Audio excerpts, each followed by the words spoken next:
Ama, sa mga biyat pagkapala, sa mga salita niyo po na amin pong napag-aralan ngayong hapon ito. Salamat po Diyos sa inyong pagtuturo sa amin. Salamat sa inyong kalooban.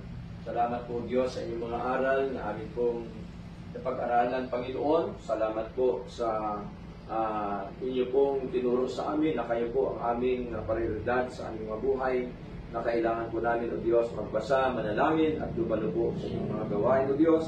At sabi niyo po, Panginoon, ang lahat ng mga bagay na ito ay idaragdag niyo po sa amin, ibibigay niyo po sa amin, Panginoon.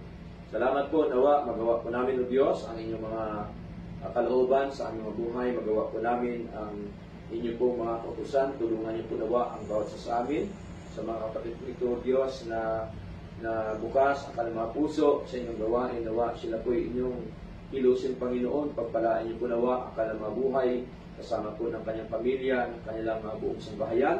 Nawa, O Diyos, ay patuloy niyo silang iingatan, gabayan at proteksyonan, O Lord God. At tutunan pa po ang kanilang mga buhay, Panginoon, sa mga ito. Kayo po nawa ang siyang magpala, kayo po nawa ang siyang mag-provide ng kanilang mga pangailangan sa araw-araw po nilang buhay po, O Diyos.